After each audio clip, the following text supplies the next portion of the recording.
I'm that bull in the hood. New lamb truck got the bull in the hood. Black and red looking like the bulls hit the hood. 23s, oh, they got the bull sitting good. This game 6, this can't miss. Shooting my shot, wrist hang swish. What time is it? Game time! Welcome back, Bulls Nation, to another episode of the Nothing But Bull podcast. I'm your host, Derek, and as always, I'm here with my main man, Just V. Justin, what's going on?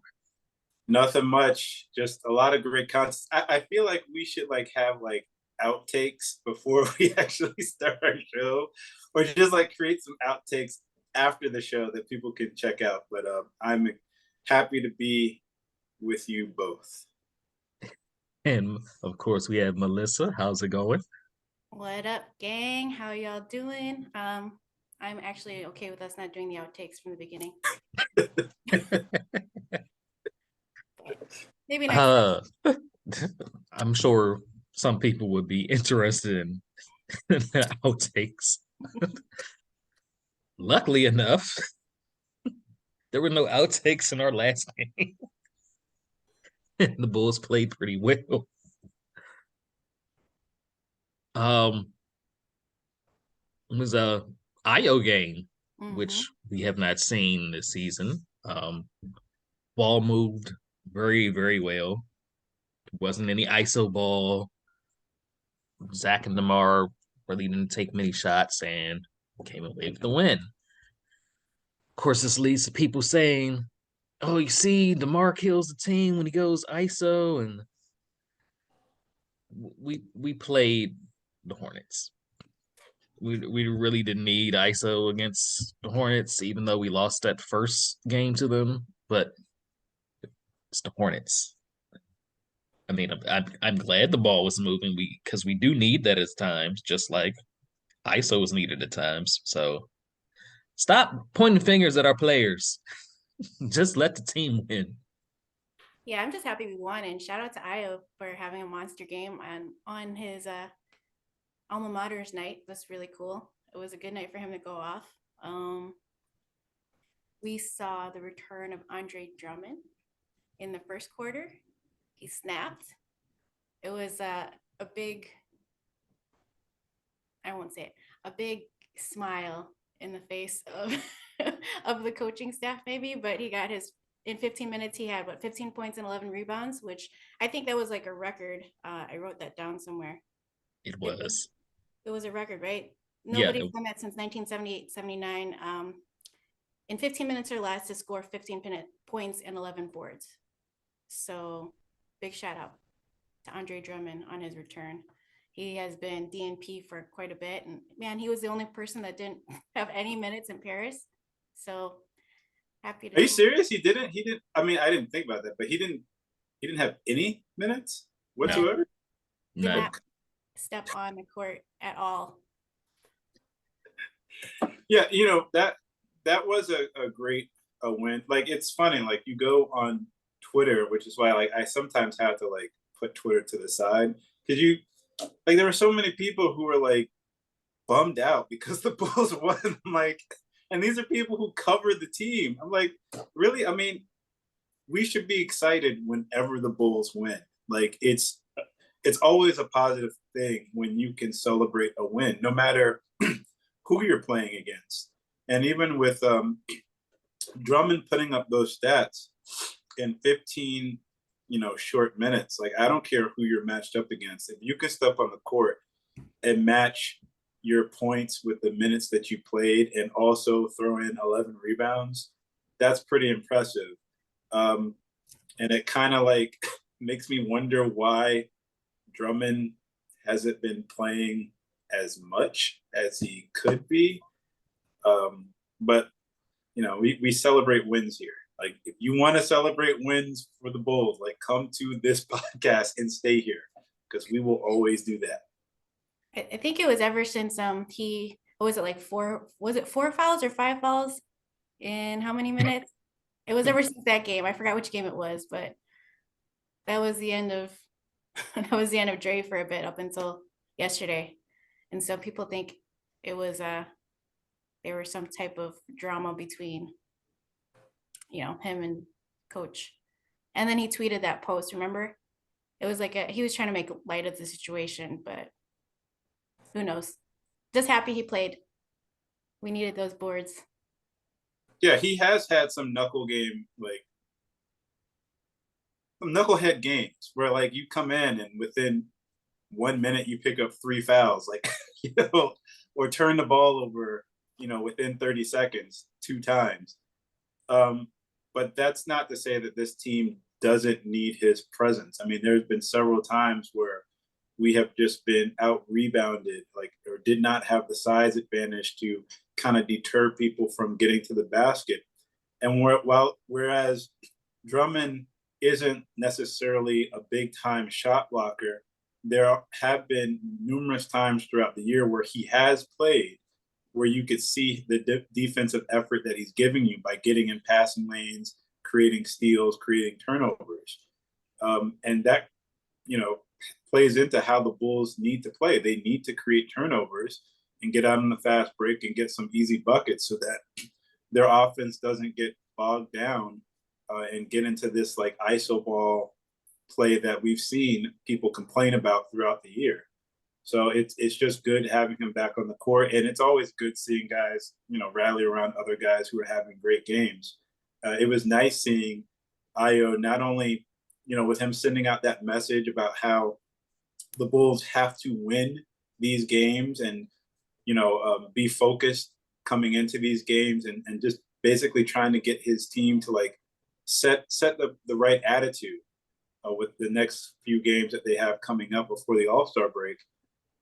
It was nice seeing him be aggressive and actually play into his strengths. And one of the things that it was good with Ayo is that we've watched him have this ability to get to the rim, but he just hasn't been finishing like we would like him to, getting to the rim. So it was really nice to see him stay aggressive. It was nice seeing that if Vooch was pulling his man out from the basket, those lanes were just opening up. And that's one of the things that I hope that they will take advantage of in the future, especially with LaVine and having the situation going on with his hand. Just when in doubt, go to the basket and get some easy buckets. And I think that's a good way for this team to play going forward. Yeah, for Ayo to text Bulls group chat and say, we got to come out here and play every game like it's our last.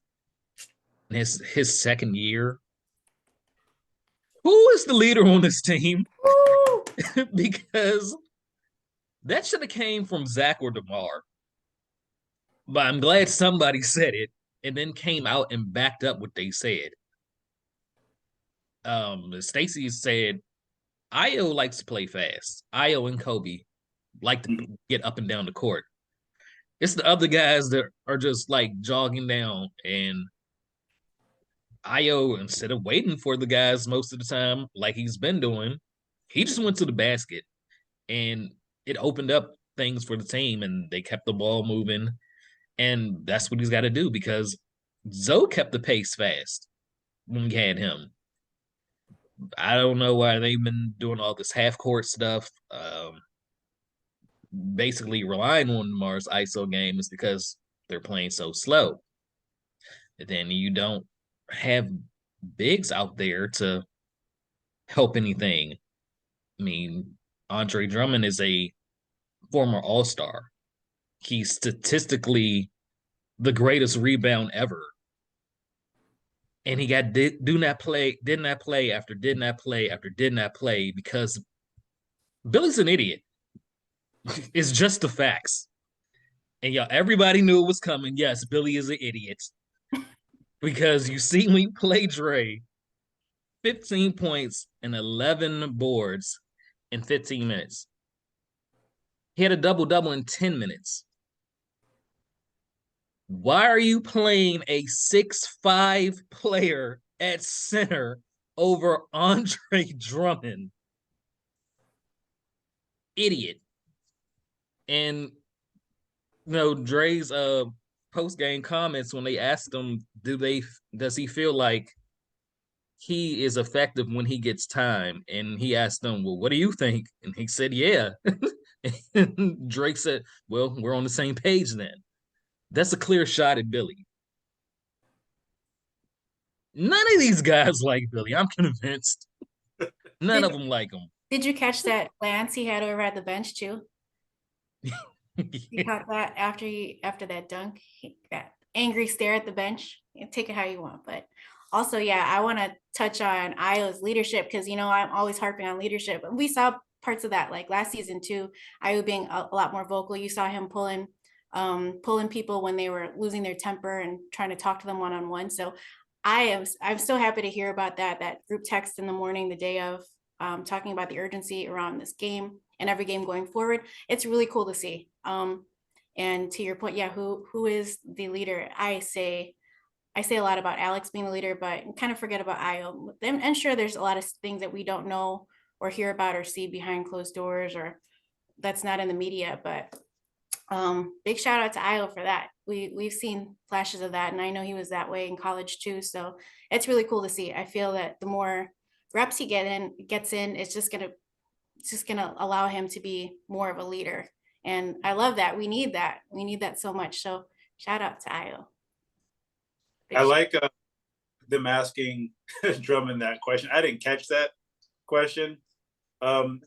That's one of those questions where, like, on the surface, somebody might look at it and be like, "Why are you asking such a stupid question?" Like, but it's one of those. It kind of leads the person where you want them to go. You can't be effective sitting on the bench. You're not like otherwise you're going to be like, the cheerleader of the team. Like, team doesn't need cheerleaders. Like, you need people being in there and doing things effectively, working towards their strength. And it's good to see, like, not only a guy say something impactful, but to also make his presence known on the court.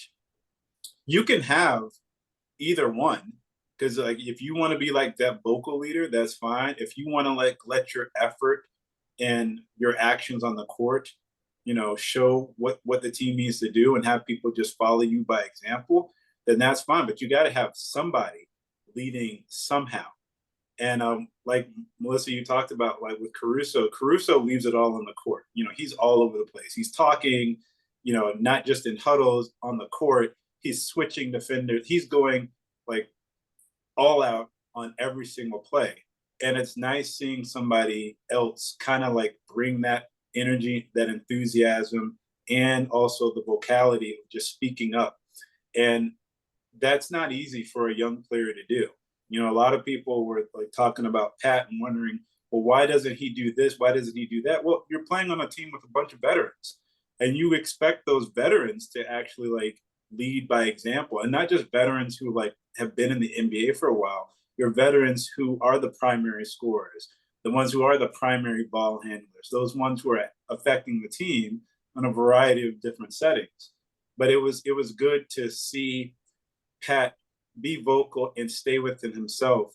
And, the Bulls came out with a win. So it was great. Yeah, and it was a very Bulls win because people got hurt.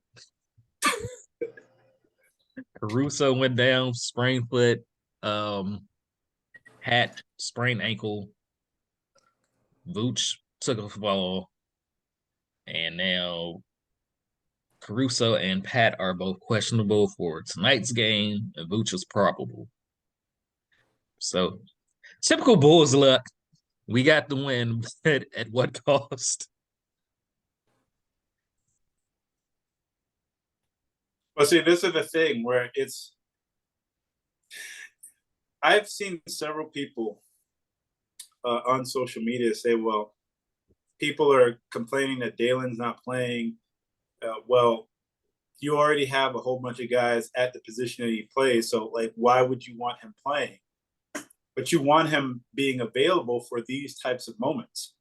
Like, you should not wonder what is going to happen with your lineups and everything, because if Billy was running his team the way we all feel that he should, they would have those moments where they have been factored in to the game. And a lot of these games where the Bulls have been up, there should have been plenty of time, or at least with some foresight, to get those younger players in, like get Dalen some more minutes. you're on the team, you're recalled for a reason, and it's not just to just sit there. It's because you have some actual talent that you could actually help with the team, so that when you get into these, longer periods throughout the year where there are going to be injuries, you have guys who can easily just step into that role. And Billy hasn't done a very good job this year of prepping for that, like having some type of foresight and being able to be like, you know what, this is a moment where I can get this young player some exposure. We're seeing guys who have been on the team for a while, like Kobe, stepping up in the minutes that he's been given. But it would be nice to have a guy like Dalen who has the versatility to play so many positions, be able to have a spot on this team where he could contribute. I'm not saying that I want any injuries to pop up, because we definitely don't want any injuries to the players that you just mentioned. But it would be nice if Dalen would be somewhat prepared to step into this position, even at a young age, to offer some good minutes that the Bulls desperately need. Yeah, I'm with you on that. We've been asking for some Dalen minutes so that in the case of a scenario that he has to be put in, we don't want him to be put in with like barely any experience in the NBA. And he had a really good game yesterday. He balls out on Windy City Bulls. So, but we all know G League is completely different from the NBA. So yeah, we want to ramp him up. We want to develop him. He's on the roster. We picked him up. He's our draft pick. Like why can't we get him some meaningful minutes before it gets later into the season? I would love to see that too. Just we would love to see some additional effort in the player development aspect of the team. And that's not anything new, unfortunately. It's been an ongoing issue. Free Dalen. Again, Billy's an idiot because Dalen is the least played 18th pick since 1999. Why? Isn't that like these people are like, oh, well, he has so many guards ahead of him in the lineup. They play him at the 3 in Windy City. When they drafted him, they said he was a wing. He could play 1 through 3. What small forwards are on this team other than DeMar and Pat, who they play at power forward? Javante's hurt. You can't find him any minutes at the small forward, especially when we get these leads and we're up 20. You can't put him in for 2 minutes to let him get some type of NBA action and get used to the speed of the NBA and not the G League. Idiot. I'm tired of people defending Billy. Like, oh, it's not Billy's fault. Yes, it is. It's not all his fault, but it's his fault. Yeah, like you mentioned earlier, like with this roster, with having a player like Drummond, former All-Star, Vooch, former All-Star. You had Zach, All-Star, DeMar, All-Star. Oh, I'm sorry, Zach also All-Star and Olympian. You have Caruso, played on a championship team, was a very important part of the championship team. The interesting thing is that people are like, when you did not have Lonzo, he took away, that was a big part of our three-point shooting. But when Lonzo was on this team, the Bulls still weren't shooting a lot of three-pointers. Lonzo was giving you a certain amount of three-pointers per game, but they still were not known as a three-point shooting team. They were known as a team that got up and down the floor on a consistent basis. And you have players who want to do that. That's the type of, offensive game that they want to play. I don't believe necessarily that DeMar and Zach necessarily want to go into ISO mode every single time, because there's been plenty of times where that ball is moving and they are getting easy shots. I don't think that they go in there saying, you know what, I want to go 1-on-3. Like, I want to be the man to that point. And throughout the years with DeMar, with Vooch, and even what we've seen with Zach, they have become, well, especially Zach in the past like 3-4 years, become terribly efficient at what it is that they do.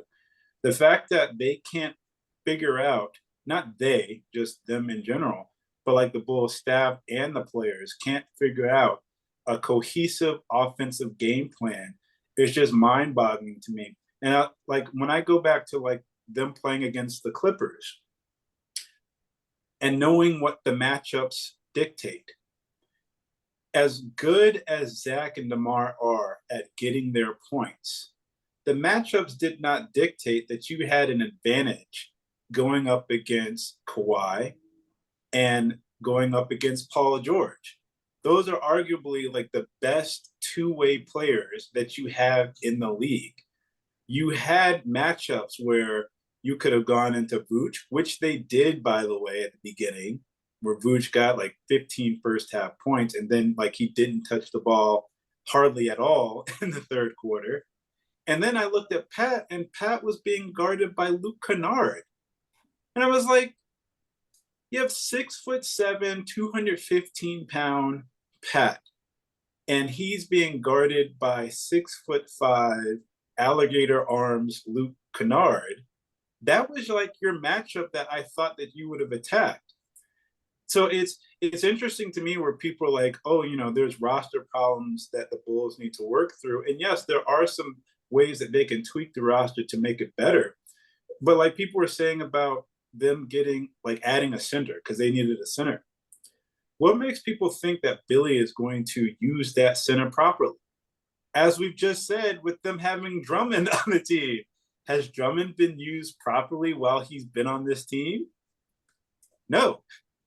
So like when we talk about, we've identified the fact that this team runs a lot better when you have them working through Vooch, not giving the ball to Vooch and going into the post, but just allowing the game to flow while Vooch is the focal point of touching the ball. I don't necessarily believe that in timeouts, Billy is addressing, hey, we need to make sure that we get the ball to Vooch, because like we're seeing the way, like there seems to be a pattern going around that he does not know how to use the bigs in his lineup properly. And, you know, I hope it's something that can be addressed, but I don't know if it gets necessarily addressed with having him as the coach of this team moving forward. It doesn't. Billy is a guard coach. Like, that's all he knows how to use is his guards. That's why he's playing guard lineups where it's 4 guards and then you just have like a random Derrick Jones Jr. at center. He doesn't know how to work with his big men. That's why once Bulls are going through Vooch, things go well. We get the lead, and then Billy's like, okay, we got to get the guards involved because I don't know what else to do with Vooch. And then Vooch is like not getting the ball. He's pushed out on the outside, and things start going downhill. Billy cannot be the coach of this team if we ever want to win anything. Like, we should not be fighting for a playing spot right now. But that's where we are. We're currently 10th seed. We're hoping that they can climb the standings, but they're kind of holding on to that last play-in spot right now because of poor coaching. Yes, the roster's flawed. What NBA roster is perfect? Every single team has flaws. It's on the coach to know how to maximize what they do best and limit those flaws. Billy doesn't do any of that. It's okay, that's working. We gotta get DeMar involved. DeMar, get your shots. Zach, get your shots. Oh, we have the ball out of bounds. I don't know. Just try to inbound it. How can you draw up a play to inbound? It's been a couple games now where they can't inbound the ball. In the clutch, I don't know where Justin just went, but in the clutch, game on the line, we have the ball and they can't get it in and they throw it away. That is definitely on Billy. Yeah, he's not the one making passes, but he's supposed to be the one to tell you where you need to look to throw the ball.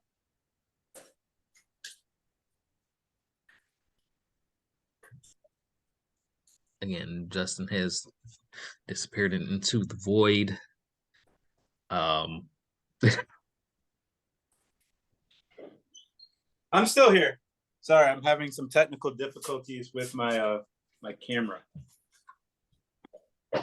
Okay, well, yeah.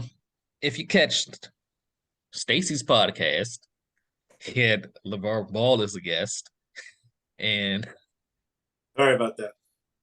they asked LeVar, Mhm. when can Lonzo play again? And I've never heard someone say so much to say nothing.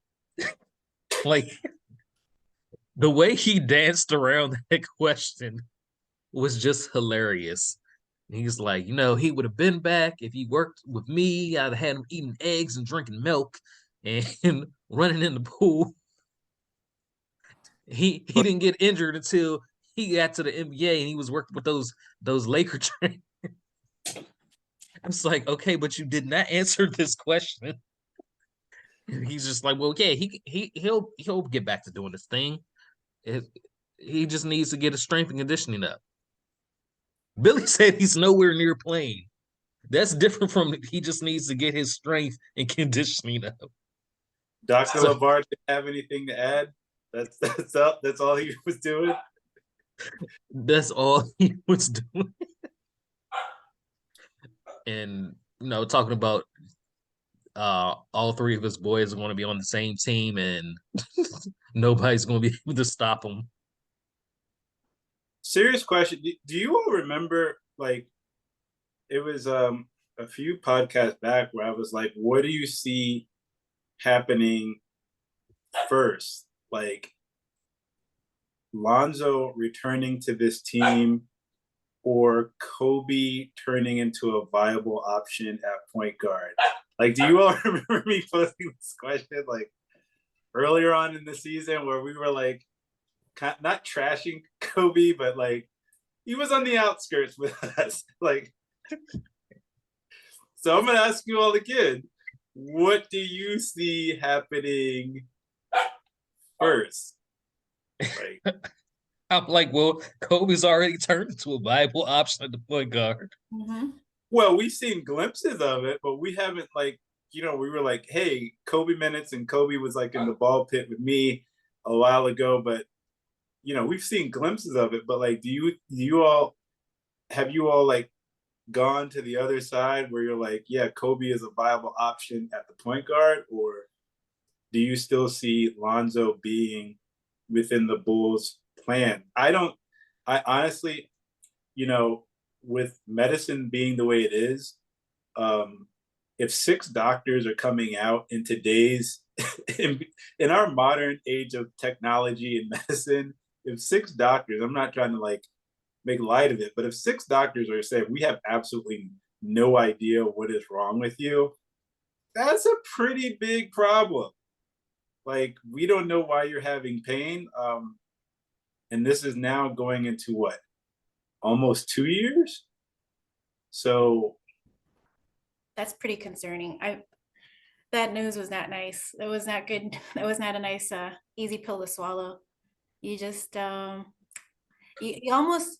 I started thinking about him even being able to play at all anymore. Like, I hope that he's able to continue a career with the NBA, but again, like you said, 6 doctors and they don't know they're all specialists. That's kind of scary stuff. I hope that he's good, but we've been getting conflicting information off rip like since everything happened. It's hard to say, but that right there is a strong indication of us not having too much hope, at least for the rest of this season.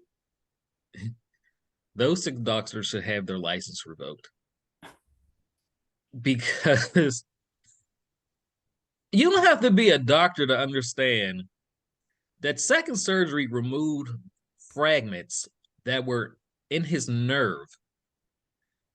The nerve is the only thing that heals slower than the nerve is your brain and your heart. It's nerve damage. I don't have to be a doctor to know that.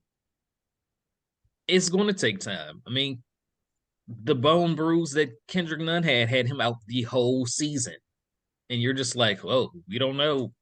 I mean, we removed these bone fragments from that were sticking you in your nerve, but yeah, we don't know now. Dude, really? Really? You're removing fragments from somebody's nerve and you don't know what's wrong? That's what Did LeVar said in the interview, right? He's like, "Oh yeah, there was just debris. It was just debris." like do you think you take that out of your nerve and your nerve just magically heals and oh okay, you're good to go now? No. Your nerve still has to heal. And for I you to I say that like because like I look at like in terms of like surgeries that I've had because I don't know anything about these surgeries. Like I had surgery for myself. I had a procedure that was done, and it took me a while to like be able to get back to where I was. My mother had the same exact surgery, and this was like a year and a half later, and she was up and about in a maybe like at the most it was like 2 weeks because like the nuances of the surgery, like things change. And my thing is like with like the advancement that you see happening in medicine all the time, even with what you're saying, Derek, because like I'm just like speaking as someone who does not, I will admit I'm freely ignorant of the ins and outs of the surgeries that they've talked about and like the healing factor.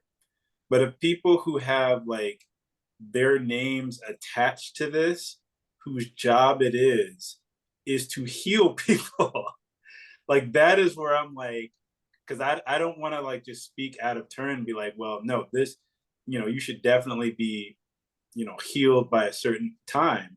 But if people who are like looking into this and they can't pinpoint, not necessarily, what's wrong with him, but like the fact that it's taking him so long.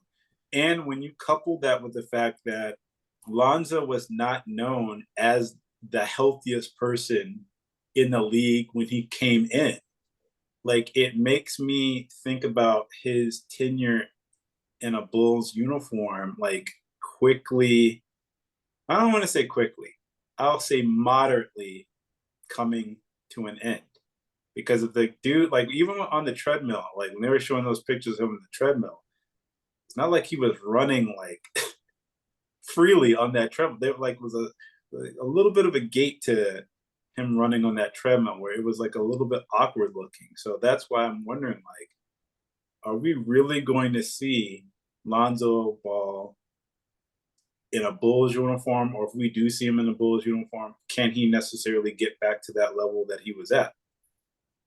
And past where we are expecting him to be? Because we only saw like that first 5 months of the year, which was very impressive, but we were expecting, like based off of what he was doing, carrying over into the next year after whatever success they might have had with that first year of his, him even going further.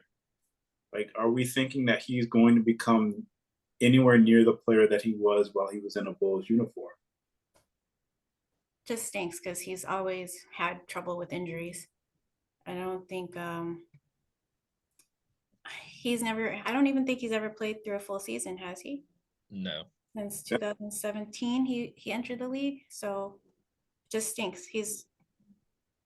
I don't know, whatever it is, I hope they figure it out soon. You said it was 2017 he entered? Yeah. That's such a like he's a young player, but that feels like such a long time ago. It just, I hope he does like figure everything out and is able to return, but that, man. So people are talking about like offloading him from the team. What do you guys think about that?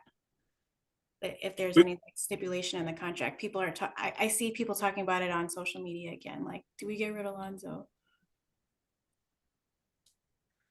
I think Lonzo will be back. Yeah, I think he'll be back next season. At the beginning of next season. At the beginning. At the start of next season, I think he will be back. If he is not back then, you have to move him somehow. Well, in my opinion, the thing that sucks about the situation, not just for him as a player, but we'd have like a better understanding of how, I think that they would have a better understanding of how to move forward if they could see Dalen Terry playing more. Like it would kind of make things a lot, it would like kind of answer that question for you. If you have a player that you drafted who has a very similar skill set, not necessarily with the 3-point shooting, but like with the passing, with the defensive capabilities, with the length, that would help like answer those questions of whether or not you need to offload his contract in the future. So them not playing Dalen kind of shoots them in the foot in some ways because it's not helping now and it's not helping answer any questions long term. And Dragic can only be effective for so long at Yeah. his age in the NBA. He's done great for us. He's a great pickup, but realistically, in basketball years, I just wish they would rule Lonzo out for the season. Because it's been how many times where Stacy or Will Purdue or somebody has said they look like they're just like, when Lonzo comes back, we'll be all right. They rule him out. That forces the Bulls to be like, he's not coming back. We we better pull our weight up or we're gonna miss play-ins or the playoffs. So I think rule him out. We could have got a disabled player exception for him. They ruled him out. I don't know who you would use it on, but do they have enough time to still do that, or is that over? I think you had until January 15th to do that. So I don't understand what was the point, like, because by that time they should have had an understanding of if he was going to play. Like, how would you expect Lonzo to play? Like, hopefully get him for the playoffs? Like, how would that even work with a player who hasn't played any organized basketball in such a long period of time on a different team, basically? Like, how I'm trying to understand like the reasoning behind that, because so much of that just does not make any sense if you're telling me that there's not enough time for them to even go down that path. Well, on Stacy's podcast, LeVar said, if there's 2 games left and you're 100%, you better play those 2 games. It does not like that. Dude. That's such a LeVar thing to say, though. Respect to him. Respect to him. He's done a lot for his kids, but that is such a LeVar thing to say. Yeah. That man is very entertaining, but he says a bunch of nothing in the most entertaining way possible. I don't know. There's rumors now that Bulls are going to be active at the trade deadline and they're looking for guard help, which I would assume is they're trying to find a starting caliber point guard, which leads some to linking that with the news that Kyrie Irving has requested a trade, and there are some people who already are saying, yeah, let's trade Zach for Kyrie. And I'm just like, why? You want to trade Zach for Kyrie, and then Kyrie demands another trade about a season and a half later. The only good thing I could see out of getting Kyrie is he's very good at getting coaches fired. So that would probably lead to Billy getting the It's chess, Derek. It's chess. We're not playing checkers here.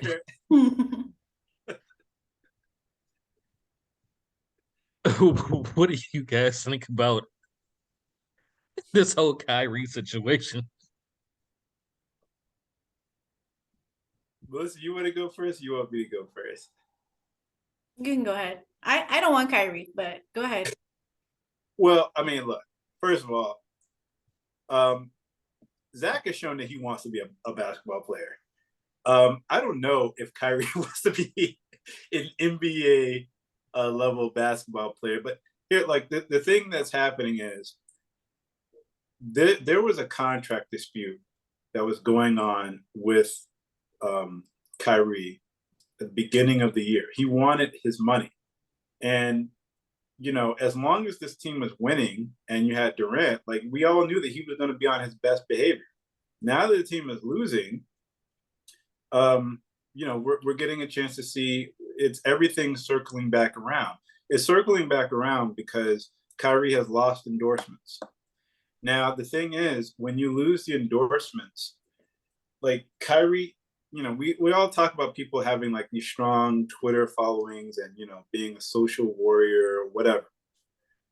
But that only works if you are known to put out content that people are interested in consuming. But Kyrie has not been doing that. Like, even like when he's doing these social media posts, like he doesn't say anything. Like people like will behind him, but like if you actually follow through with like the things that he's posted or has said, it's been a bunch of nothing. And if you're not on the court, you're not producing content that people are wanting to buy into. It's the same thing like with Durant. Durant joined the Warriors because part of it, like you needed to win in order to cement your legacy. When you're winning, what happens? People want to actually buy what you are putting out because they get to associate themselves with someone who's a winner. So you got to win championships in order for people to buy your jerseys, to buy your sneakers. People want to aspire to be like you. If you're not doing those things, then the people who gravitate towards you, you're going to start losing that because you're not producing anything in that caliber that they want to aspire to. And now Kyrie has lost those endorsements. And he doesn't have like the following and the power that he has. It has to be tied to something. If you're not winning anything, why are people going to be investing in you? And I look at a lot of like these players. That's why I worry about the state of the league, because there is so much money that's going around that it makes me wonder, are people losing sight of why it is that people are interested in them in the first place? They're not interested in you necessarily from like a social media standpoint. People gain their interest in you from the content that you were putting out, content that was created on a basketball court. The Kyrie has proven that, he's a part-time player. This whole entire thing with COVID, people were wondering if he was going to show up. Before COVID, he was injured. When they had the opportunity to come and play in the bubble, he was like, no, I don't want to play in the bubble. And other people shouldn't play in the bubble either. So it's like, do you really want to be a basketball player and be known as that, as the driving force for why people follow you? Or what is it that you really want? That's why when you look at even the Nets situation, they brought in Kyrie as a way to get Durant. So a lot of teams now are looking at the fact of, if you're not getting Durant because of Kyrie, then what are you really offering? Them taking Zach and trying to trade for Kyrie, who we can see with Durant not being there, it's not like he's helping that team get better. What are you really trading for? Like a part-time player, a guy who is interested in following his own self, and he doesn't really want to be coached, who's kind of blown up franchises wherever he's left. That doesn't benefit the Bulls at all. The reason I don't want him here is just because of all the other stuff. Kyrie can hoop, obviously. He is a hooper. And the funny thing is that, like, you've seen him ball out now approaching this trade deadline. Like, he's been hooping. And just like with all that other stuff, like outside of basketball,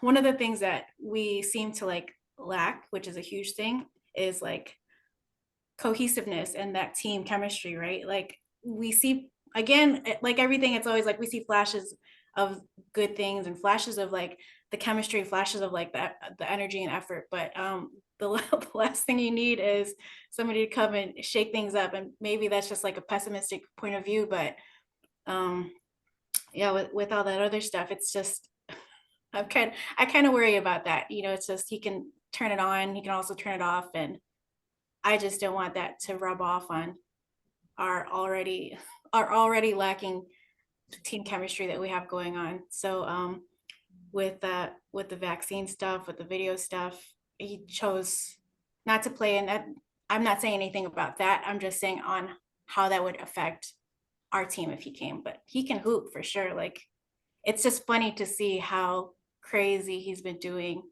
up until the deadline, and then all of a sudden drops this bomb. So I don't think that's a problem that I am potentially willing to deal with all of our other things we need help on. So And that's the thing. Yeah. It's no like everybody knows that Kyrie can hoop. Like nobody's questioning his talent. The question is like, are his skills transferable to winning? And it is like a lot of the other stuff. Even when like him and Durant came out and were like, oh, you know, they don't need coaches, which might be the case. They might be so gifted from a basketball standpoint that they might not need direction. But there's other guys on the team who actually do need direction. Like they need somebody there who's helping them get to that next level. And understanding that if you're like one of the main persons who is supposed to be a leader on the team, that does not do anything for team chemistry, but destroy it. And, you know, I think everybody is in love with watching what he can do on the basketball court by himself. He's one of the most talented players in the NBA, but he's also, you know, one of the most mercurial, and you just don't know when he is going to bring it and when he's not going to bring it. And when he does bring it, does it transfer to winning? Which is something that the Bulls have not been doing consistently. So, you know, I don't necessarily know how that would fix any of the problems that are on this Bulls team. Unless, of course, they could like keep all of their talent and just add Kyrie to it. Then I'd be like, oh yeah, you know, fine. We need some extra talent like that. But if you're talking about taking him out for any of the players that are on this team currently, I just don't see how it would help them in the win-loss column. Yeah. And on top of that, the man is a generational liar. Like, remember when he was with the Cavs and he was on the stage with the little kid, and the little kid's like, are you going to leave us like LeBron did? He's like, no, I'm not going to leave. Went to Boston. Told everybody in Boston, yeah, I'm re-signing with Boston. I'm staying here. Left. We got Brooklyn. That's nowhere I would leave my man Durant anywhere. right. Ask for a trade. That's the thing. Like he's leaving KD. Like, hello. And he did this last year, the same thing. Durant got hurt. He's like, okay, I want to trade out of here. Durant comes back, and Durant's like, well, if he's leaving, I'm leaving. I want to trade. They get them situated. They're both playing this year. Durant gets hurt. I want to be traded before the deadline. Now people are looking like, okay, what's Durant going to do? They're not even really worried about Kyrie. Everybody's kind of like, okay, is Durant going to request a trade too? Because we'll trade for him. Only thing I see happening with Kyrie is him being traded to the Lakers for Westbrook, and then you got Kyrie and LeBron again, and Westbrook and KD. Yeah, and that's the thing. I don't even know if that's even something like that Brooklyn. Like, do you do that if you're Brooklyn? Like, you take like Westbrook and like the Lakers' future draft picks, like Those I don't horrible picks. they're not even draft picks that are like going to be happening anytime soon. Like it's like 27 and 28, I think. 27 and 29. Or 27 to 20. Like, yeah, like how does that help them? Like you're kind of best if you're the Nets, just like, hey, just stick with it until things go. Just bottom out that way, because like when you're looking at a player like him, And the fact that he played with LeBron, and LeBron tries to angle so that he gets the most talent on his team. So if LeBron wants to play with you, then you are one of those players who is like an upper echelon talent. So it didn't work out with LeBron. So now you want teams to sign you when it didn't work out with LeBron.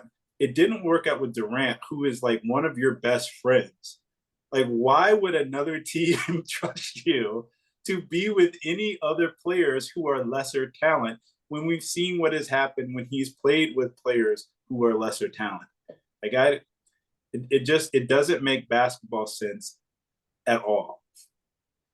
Well, he is a unrestricted free agent at the end of this season, and has told the Nets he's not going to resign. So to not let him walk for anything, you take those little two horrible picks in Westbrook and hope that KD and Westbrook reunion could do something.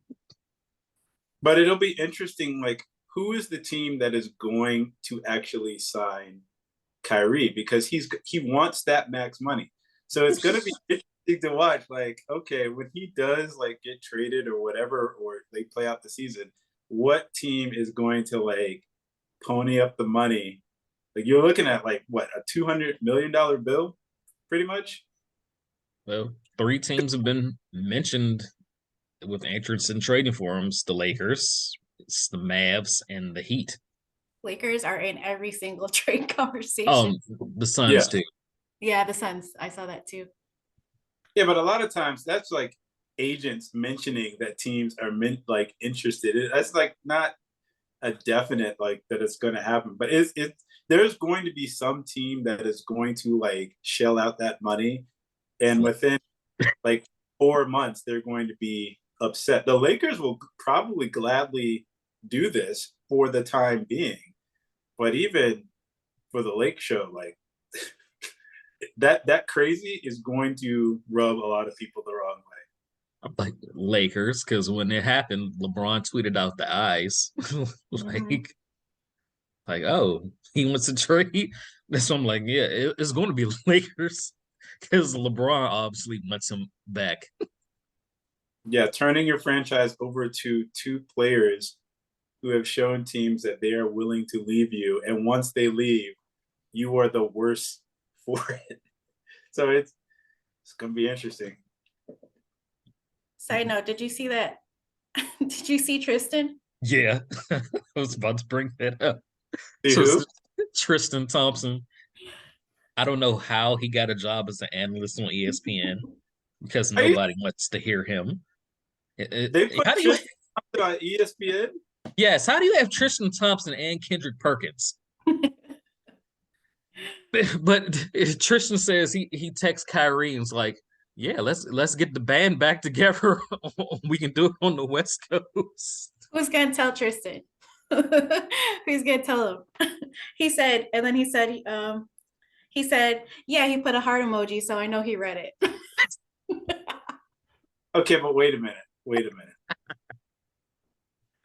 Let's be honest. Like, Tristan Thompson is known more for women that he's impregnated than anything that he has done on a basketball court. So, like, what type of insight is Tristan Thompson giving? Like, I don't get it. What's the draw? What's the appeal of having Tristan Thompson on your broadcast? Y'all are speechless like I am. Like, I'm trying to understand. Like, I got nothing. I have no idea why him or Kendrick Perkins are NBA analysts.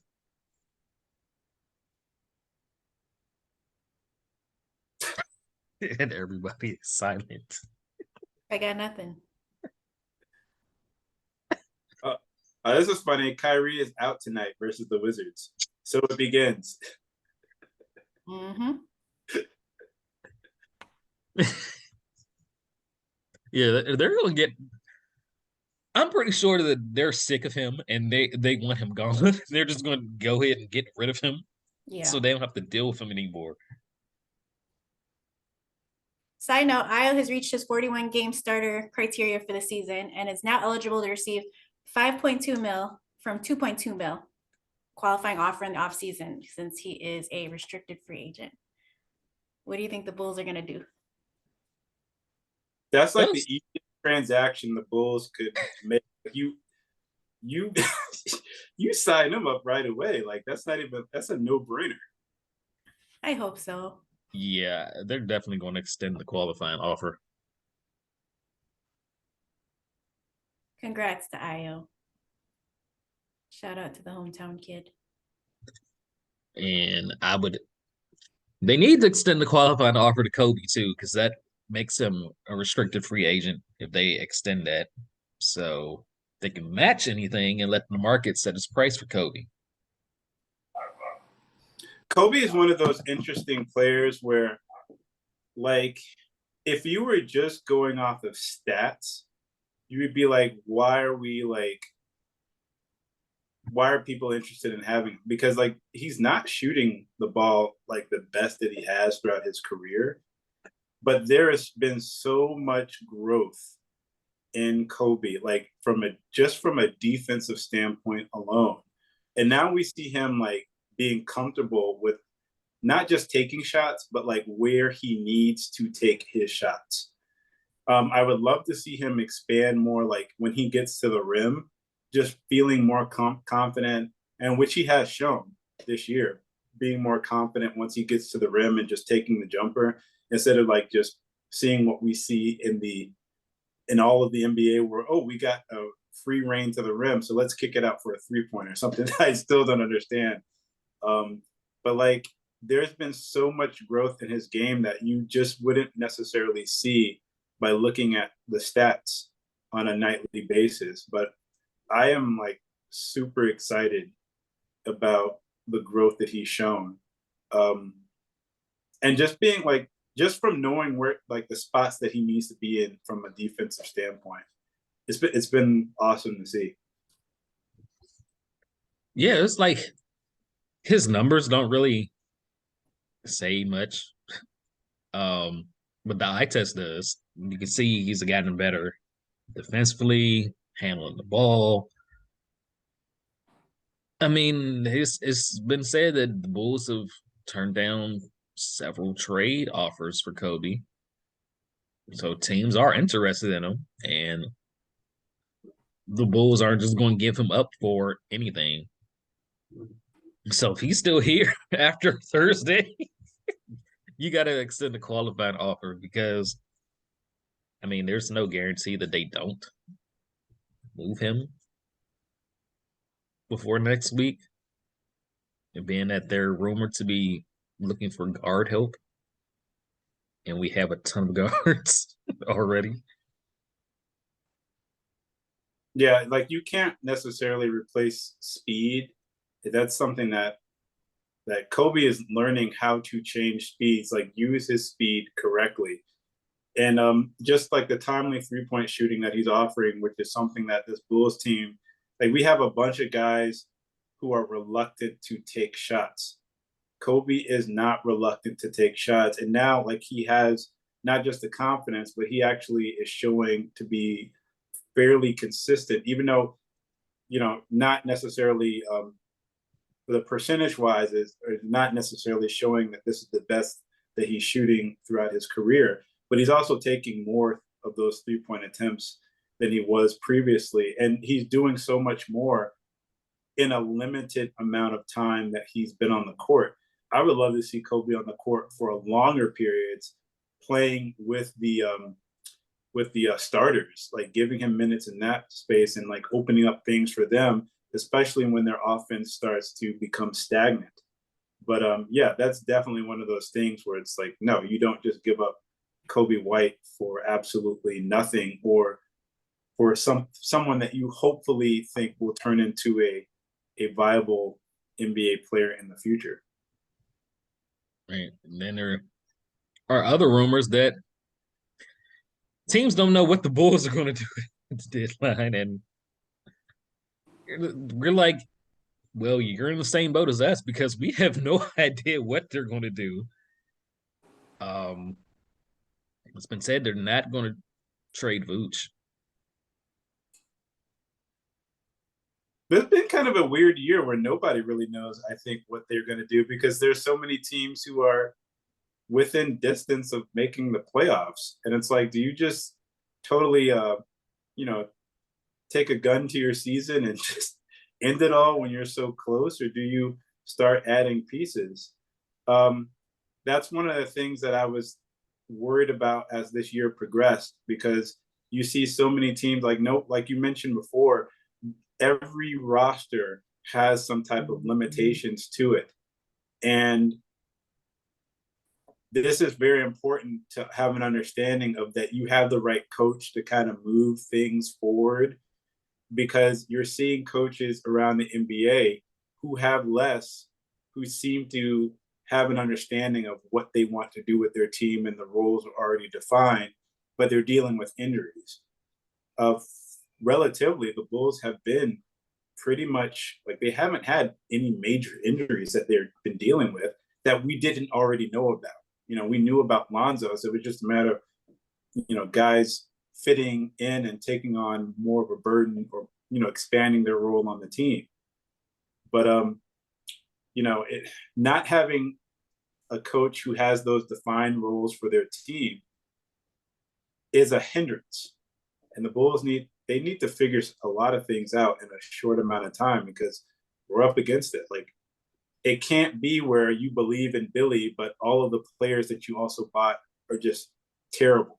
And it can't be where all of the players are good, but like Billy's a problem. You extended Billy. So the Bulls are at that point where they have to pick a lane. And as far as like not knowing what they're going to do, we didn't know that Billy got extended. So, I guess like all of us are in the dark as to what the future of this team is moving forward. Yeah, I've joked that they've already secretly extended Vooch. It's going to come out after Thursday that Vooch signed an extension. But yeah, like you said, they have to pick a lane, because it's like a stat that's like there's a 39% chance that the Bulls make the playoffs, and there's a 33% chance they're in the lottery. But Sham said the other day on the radio that the Bulls never want to be in the lottery again. And they're committed to making the team better and winning. You can't do that with Billy. That's the thing. It doesn't matter what improvements we make to the roster if we can't change some of the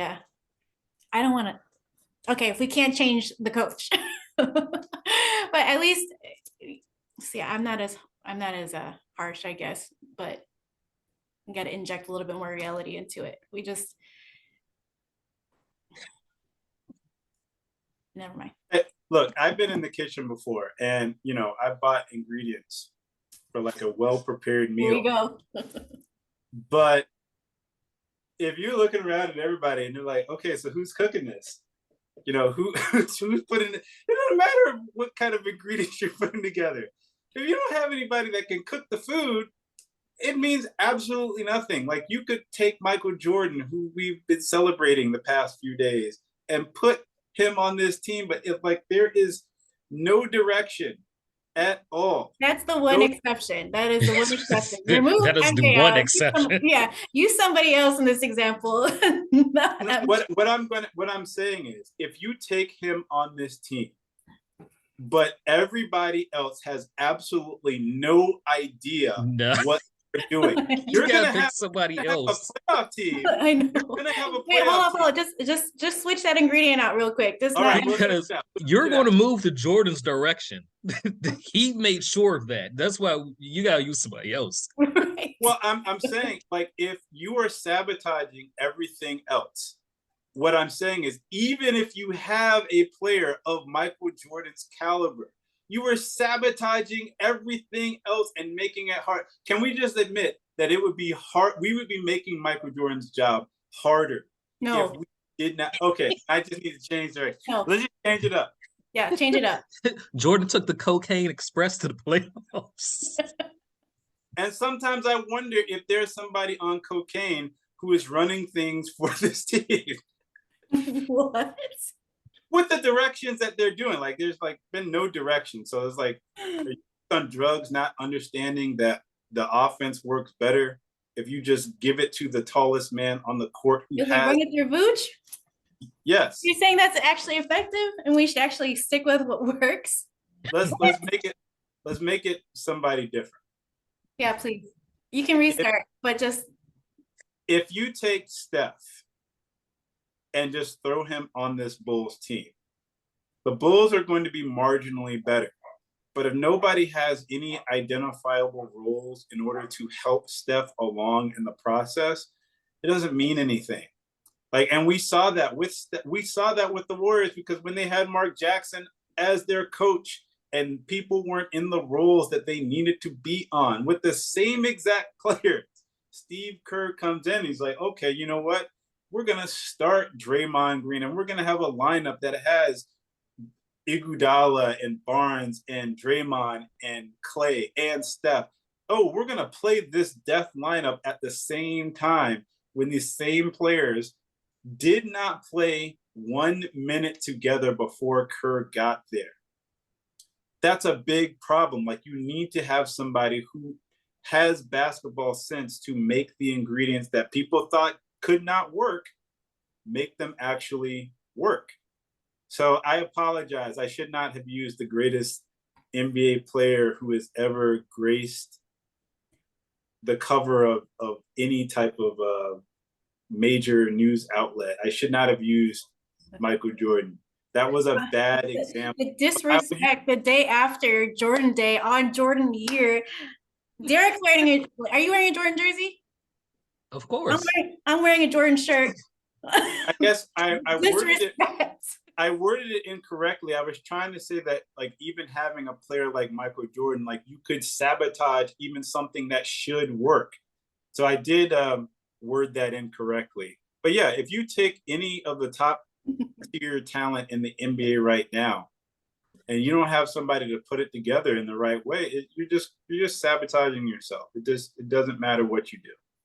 And I hope the Bulls front office can pick a lane, as Derek said earlier. Like you got to decide because time is running out quickly. Like you did use Mark Jackson, which is kind of perfect because he's not coached ever again since leaving Golden State. And you see Golden State has gone on to win championships and has been pretty much the dominating team in the LeBron era. Well, like we did this with Kyrie, like who would like be quick to sign Kyrie? Let's do like for all of these people who are like Billy apologists or whatever. If Billy got fired today before the Portland game, what team in the NBA is going to be looking at Billy saying, we need to sign this guy? Let's get rid of our coach that we have right now and let's hire Billy Donovan. Nobody. Yeah. Like I said, I think he was decent from last year, and that's it. From all the changes that we had going on last year, I think he was decent for the first year of the core being together.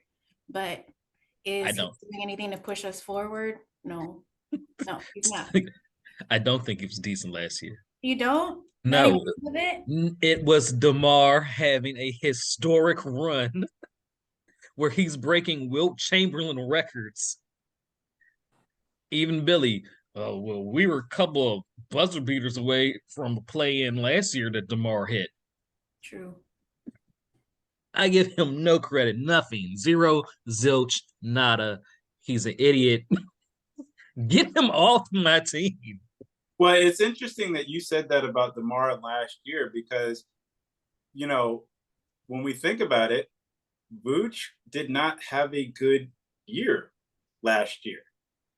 And now we're seeing Vooch is having, like, as much as we, like, talk badly about Vooch or other people have said, like, Vooch doesn't, like, do whatever, Vooch has been the most consistent player on this team this year. And has kind of like put to bed all of those concerns that we had about him not being able to finish around the rim. Everybody remember that? Like, couldn't finish around the rim, couldn't shoot 3-pointers. But now we're seeing, oh, hey, wait a minute. This team actually works a lot better. Like, we could cut down on turnovers if we were operating from making Vooch the focal point of how the offense should run. And like, it feels like in many ways, like Billy is running off of like information from the past where, like Derek mentioned, it was DeMar having a historic year. DeMar is having a good year this year, but it's not like running the offense primarily through him is not what's in the best interest of the team presently. And like, we have enough information to go off of the fact that they are fairly successful when they involve Vooch early and often. But I feel like Billy is going off of like last year's stats. He needs to upgrade his cell phone. Like I tell people, like, you going off of the old technology, like upgrade what you have. Because like, it's evident to everybody except for Billy, apparently. I never not liked Vooch. I always liked Vooch, but I just did not necessarily, his style of play didn't necessarily fit because he wasn't being utilized properly. But we all know when we run the offense through him and he's a facilitator, we are good. Like, people are moving, there's off ball movement, we're setting screens, and that allows for some spacing too. And he's so versatile as a center. And yeah, I've said that before, he is probably our most consistent player.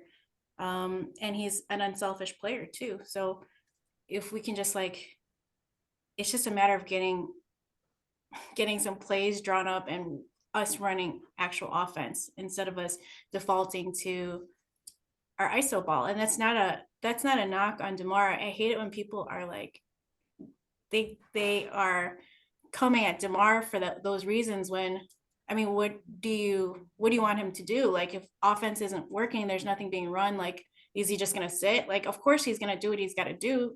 That's what he does. He's a scorer. So for people to be complaining about DeMar, that's crazy. Like, it doesn't make any sense to me. And that is not on DeMar. That is on the coach. And we can also agree that, I mean, missing a point guard, a true point guard to run the ship, like, is not DeMar's fault. DeMar's going to do what he's going to do. That's always been his game, and that's not a fault on him. But if we can start running offense through Vooch more consistently, we have a completely different game. And we see that a lot of times in like the first half, and then it's the same thing. Like, second half is a completely different game when we default back to what we were doing last year. ISO ball, whether it's DeMar or Zach. Yep. Like, going back. Oh, go ahead. Like, even going back to last year, we were good before the All-Star break because you had Lonzo out there. And Lonzo is great at getting people into their spot. So Lonzo was getting Zach and DeMar easy baskets in their spot. Both were like crazy efficient. Lonzo goes down. Zach's hurt. So it became, okay, we got to go through DeMar, and DeMar was putting up historic numbers, which pretty much kept us afloat to hold on to the 6th seed because we dropped from 1 to 6. Lonzo also likes to play fast. Vooch isn't going to play fast. That's why he wasn't really used or that effective last year, because that's not his game. This year, you don't have Lonzo. So you're just trying to push everything through DeMar instead of drawing plays up. You're just like, oh, throw it to DeMar, let him go to work. If you get it into Vooch, you see Vooch is now, he doesn't have to play fast that much. So he's in the post more. He's able to pass out of the post. He's able to see where people need to be. And then that opens up his outside game. That's why you need to run the offense through Vooch this year. And we've said, Vooch can go because Vooch is lazy when he's not getting involved. So he's kind of like, whatever. They're not involving me. So that's why we said Vooch should go, because it's Billy not using him correctly. It's not that Vooch is a bad player. And all of that comes back down to Billy has been trash since last year, and he's even more apparent that he's trash this year. So I give him nothing, man. Well, I mean, the one thing, like, now that I'm actually paying for to be able to watch these games, I'm able to see, like, around the league, there are a lot of players, like wing players primarily, who have like more capable big men on their team that a lot of these guys just are not getting the ball to on a regular basis. Even, like, for example, in Houston has like one of the most talented centers in the league that I've seen, Sengun, that second year player. But they don't, like, you have Porter and you have Green, and like they do not look for him often and early. And the guy could really average like a triple double. The Bulls, and like you have like these players who are putting up numbers, but they're not doing it in an efficient manner. DeMar is one of the few wings in the league who can put up numbers efficiently, not shooting like 44% or 45%. He's going to shoot close to 50% in the with his stats for the year, just consistently. The Bulls have the ability to not just play fast, but to also slow the tempo down. And that's one of like the reasons that I get like frustrated watching this team, because whereas you mentioned that Vooch does not like to play fast, that might be the case, but they have the opportunity to play fast and to play slow. They could design their offense around being more efficient in those slower moments, but they do have the ability to run a little, like, be more effective with their pace. And you have not seen it. And with the talent that this Bulls team has offensively, to not recognize that, just from a person who is like a layman like me, just looking from the outside, looking in. I don't have the basketball knowledge that I'm sure a lot of players and like the coaching staff on this Bulls team has. But for them to not be able to effectively identify their strengths and weaknesses and harness their strengths and just mitigate those weaknesses, it's mind-boggling to me that they have not been able to do that consistently, even without having, a point guard. Like, they have a point guard, but not having an experienced point guard to run the type of offense that they're trying to do. So it is kind of crazy. It's definitely our offense that needs the most help, as we were kind of talking about that report that Kirk Goldsberry always does, the efficiency landscape. Over the last 10 games as of February 5th, the Bulls are ranked best defense. So what does that tell you? I mean, it's obviously our offense, but we're ranked best defense over the last 10 games. And even prior to the last 10 games, I think we were floating right around like top 10. I know the teams that we've played the last 10 games kind of affect that, but prior to, we've been ranked around top 10. So imagine if we can get the offense together too. We could if Billy just kept playing for Vooch. But like I said before, he's okay, guys. That worked in the first half. They're going to expect that. Let's do something else. Just give it to DeMar. It's like, no, you idiot. Just keep playing through Vooch. It's a simple game, as Stacey says. It is interesting watching, like, hearing people say, like, they don't want to hear Vooch be like in the post. I don't think anybody wants to watch a game where Vooch is just trying to back defenders down. But like, to have one of the most skilled big men in the league, because like whatever people want to say about Vooch, he is one of the most skilled big men in the league that can, you can run a pick and roll with. He can hit from the three, and he's an effective passer. Like, you want to cut down on turnovers? How about getting him the ball in certain positions where he can actually be the one who is passing the ball around to players and helping them get into their spots? Like, And I that's what just we mean. That's what we mean by play through Vooch. It's not, oh, let him take 30 shots in the post. No, it's give him the basket and let him get the guys in the flow of offense. Let him dictate how the offense is going to play out. yeah, part of that is on It's players. simple. It's partly on players because like the players should be able to recognize who has what going at the right time. But you also need that guy with like the reset button who's like, okay, guys, no, we see what you were doing for a little bit, but let's go back to our fundamentals. That's what it is. That's the word that I was looking for. Fundamental principles. What are your principles for how you want your offense to be ran? And you don't see that on a consistent basis. You see a lot of confusion that is going on when the funny thing is, if you watch these teams with the Bulls, the other teams are not doing anything to affect the Bulls offense.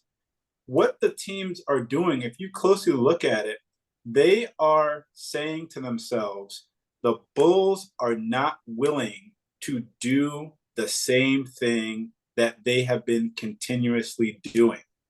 So like teams aren't really adjusting so much. They're just betting on the fact that the Bulls are not going to stay consistent with what it is that they are doing that made them successful. That's why you see a lot of these leads evaporate. When you were looking at that Clippers game, Clippers didn't do much of anything different. They still ran the same exact defensive principles, but they knew at a certain point, you know what? Bulls aren't going to stick with it. We're still a half-court team. You saw the Clippers running a lot of half-court offense and slowing it down, and they did that from the beginning of the game to the end of the game. So, like, teams aren't playing them differently. It's just the Bulls are not consistently staying with what it is that is working, and they're shooting themselves in the foot for it. It's something we talk about every episode, like that lack of identity, lack of consistency, just not setting the standard. And it's unfortunately inconsistent, but like every episode, it's like, we know what they can do if they just stick with the formula, but we don't do that. And like every episode, I blame Billy. Because he would just say, it's on the players to recognize who's got it going. No, because when somebody has it going, Billy sits them down. Yeah. Ayo scored 10 of our 17 points in the first quarter, and then Billy's like, all right, come on, sit down. Let him cook. That's just shouting at the TV. I'm like, let him cook. Why are you taking him out? When I looked at Vooch and he had like those 11 points, and like Billy was like, versus the Clippers, it was like, all right, Billy, like you had it. I was like, wait a minute, they haven't played in 2 games.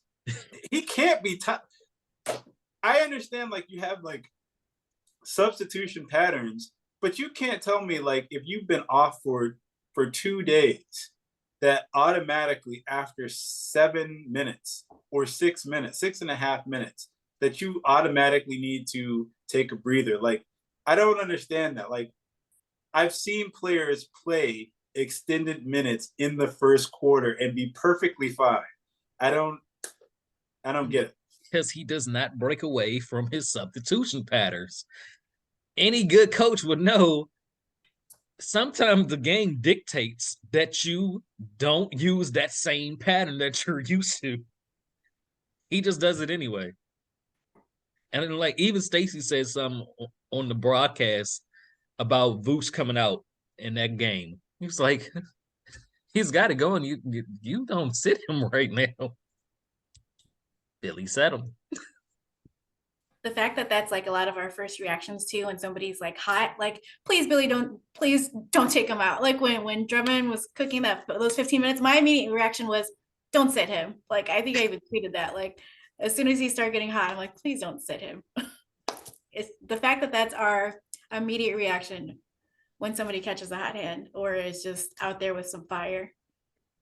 And it doesn't matter who it is. Like it just doesn't matter. Like Pat could be Pat. Like there's been a couple of games where Pat has started off hot. It's like, all right, it's time for you to sit. Ayo, the last game. How many points did Ayo score? Like He had 10 of our 17, and 10 Billy set him. All right, young man, you've had enough. You're only what, 20, 22, 23 years old. Could play 40 minutes every night if you wanted to on those young legs, but yeah, you've had enough, young man. Gotta load. Is Billy just trying to load manage everybody? Does he understand how load management works? Like, you don't you don't have to do that with the younger guys, or I mean, I don't know. He's Tibbs in reverse. Tibbs will play you 40 minutes a night. Billy's like, you're 20. Come on, sit down. That's it. So, we've got Dame time tonight at home at the UC. Yeah, one of the players that people were like, I don't know why people like are in love with this Anthony Simmons. Like, I've seen a lot of like trade Zach for Anthony Simmons and draft picks. Like, okay, 6'3" and doesn't play any defense. Not really a point guard. Okay, that makes sense. For a guy who's a efficient 24-point scorer and has been better on the defensive end, been an all-star twice. Yeah, let's just trade him for this guy who's done nothing.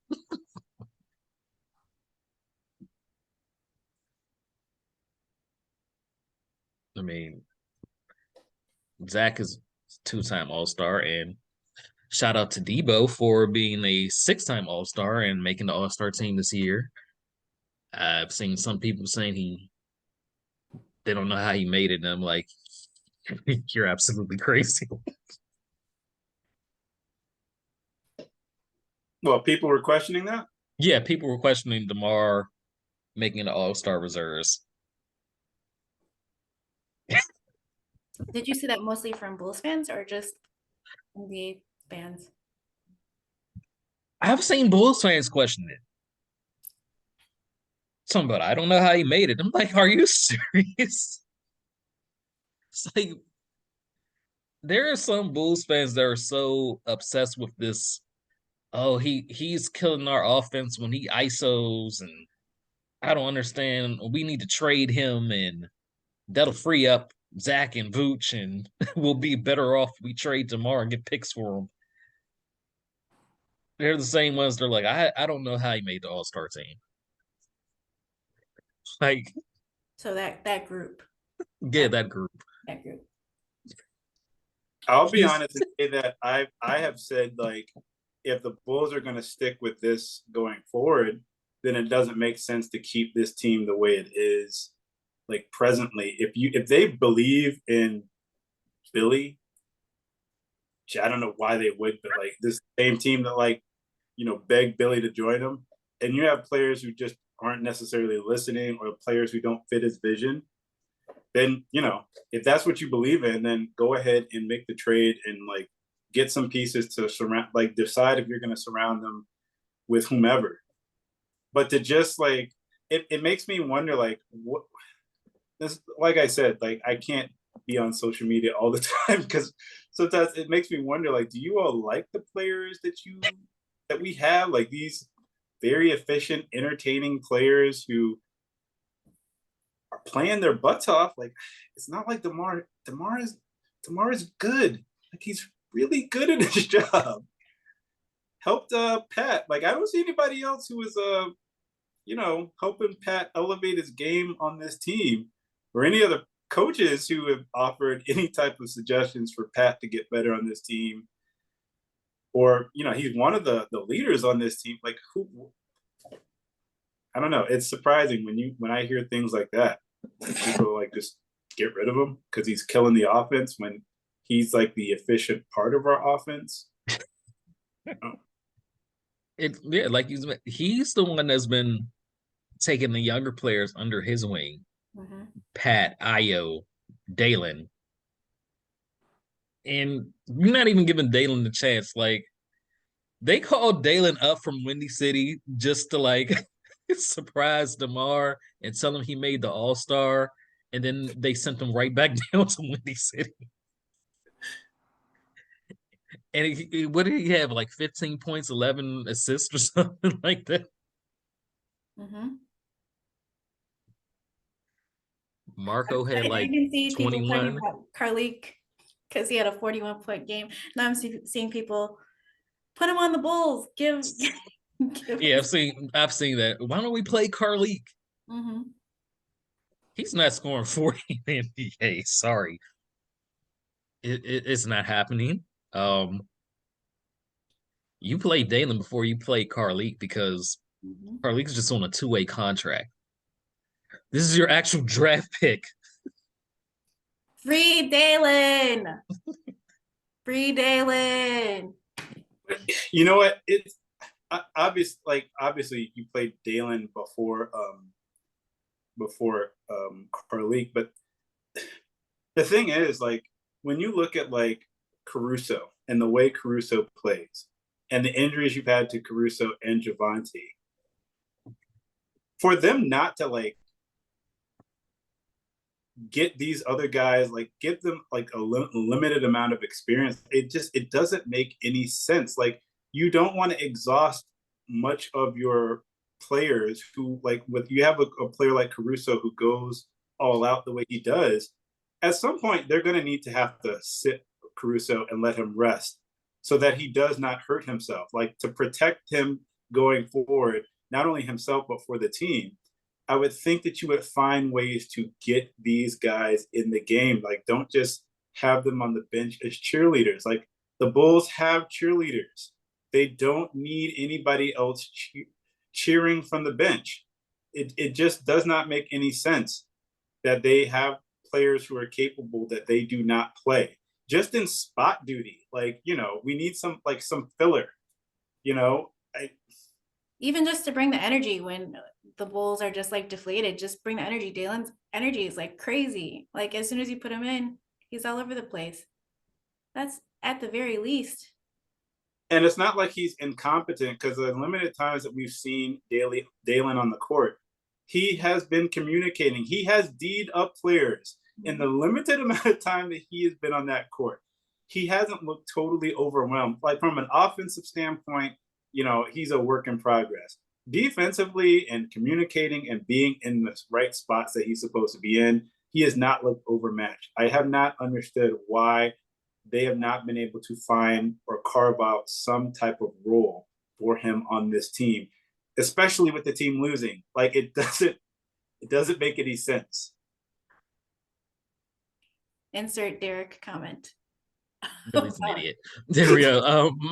Like Marco was drafted in 2020. You know how many minutes Marco averages in the NBA for his career? 3.5. I'm surprised it's that high. 3.5 since being drafted in 2020. Why do you just have him stuck in the G League? He's in the second place and playing in Windy City for his whole career because he probably only has another season left on his contract, and somebody will probably give him a chance and he'll put up like 20 points, 20 rebounds when he plays us. And it's so interesting because you had Vooch last year. We didn't have any viable backup for Vooch last year. Pat was out. You didn't play. Who were we playing? If we didn't play Tony Bradley, like who were we? Who else was on this team that was a big man? Now that I'm thinking about it, who were we playing? Tristan. Who? We had, what is the dude's name? Alize Johnson. We had Alize Johnson. Oh, Alize. Wow. Then we went through playing Tony Bradley and quickly shelved that and signed Tristan Thompson. That's right. We had Thompson on this. I completely forgot Thompson was on this team. Because at no point did they say, we drafted this guy that we've had in the G League. Why don't we give him a shot? No, you have a guy named after a liquor and Tony Bradley and Tristan Thompson. And I don't want to harp because I think Derek has hit this point a lot throughout the episode. Billy's an idiot. It is interesting that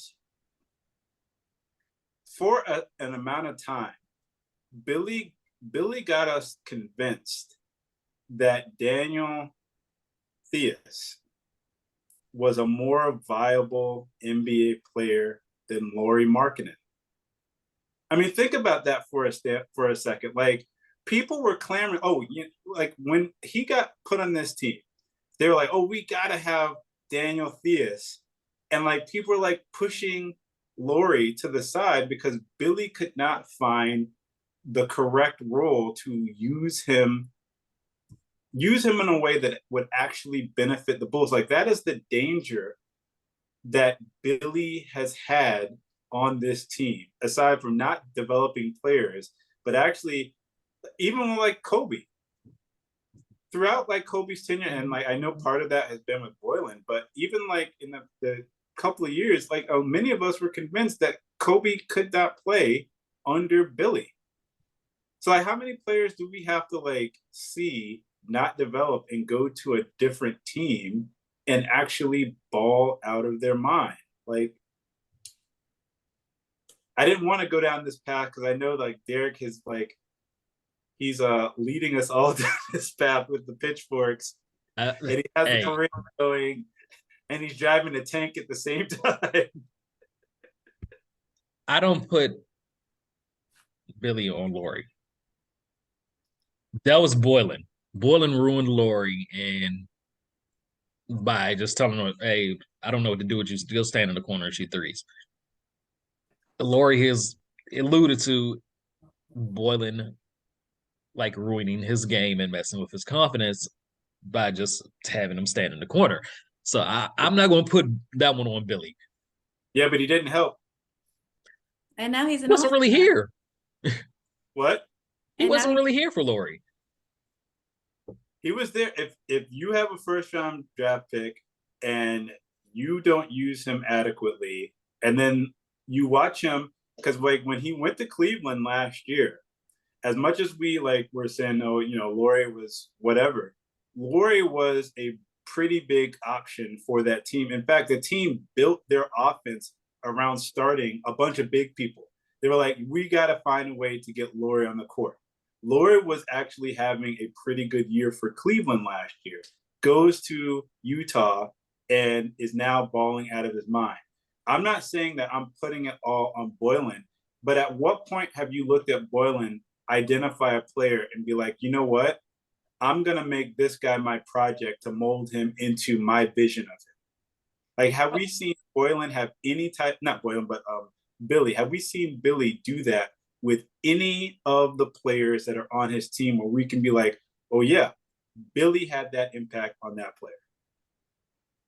No, but like I said, it was that one was Boylen because Lauri's checked out already because of Boylen. And then they traded for Tice and got Vooch, and you obviously don't put Vooch and Lauri next to each other because that wouldn't have worked. So it was, I need a defensive player next to Vooch, which is why they started Tice and had Lauri off the bench, and Lauri was okay, but we knew Lauri wasn't going to be on the team anymore after that season. So I don't fault Billy for Lauri. Did I just get you to back Billy Donovan? I just where you have now become a friend and champion of Billy Donovan? No. It was simply that the only coach that I know that is worse than Billy Donovan had already ruined that man by the time Billy got here. Billy has admitted it on live on a live podcast that he is now in Billy Donovan's corner, or Derek has admitted, I should say. Derek is Billy now Donovan needs to be champion. tied to a rocket and shot out of the United Center after a win. Like they need to tie him up before the game, and when the Bulls win without him being on the sideline, shoot him out of the United Center the as a t-shirt firework, as a celebration. The t-shirt guns. Blow him out of the tailpipe. With a pack of gun. Hey, well, yeah, we got the Blazers tonight. And who do we have after that? We have the Spurs and then the Grizzlies Tuesday. And we play the Nets on Thursday, which is the trade deadline.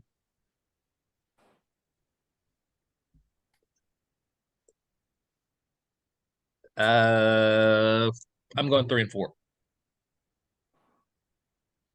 3-4. 3-4. 3-1. Yep. That's what you meant. Yeah, I was- 3-1. Three out of 4 is what I meant to say. Yeah, so 3-1.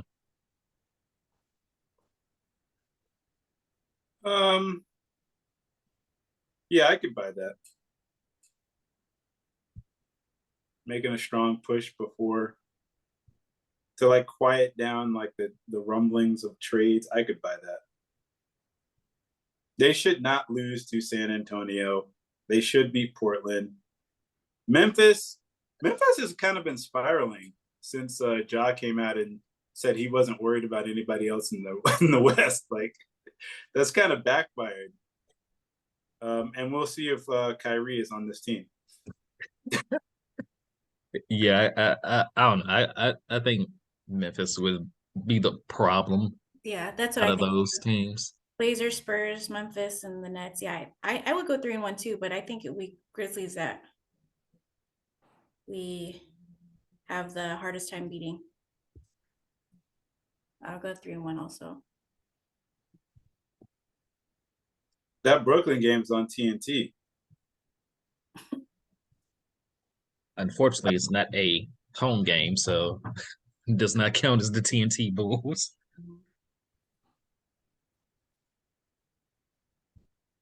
Yep, 3-1. So, yeah, we will hopefully see the 3-1 prediction come true. Best case 4-0, but yeah, we will see you guys after the trade deadline and talk about what moves weren't made with the Bulls. But till next time, go Bulls. Go Bulls. Go Bulls. Then it's game over. The horn blows.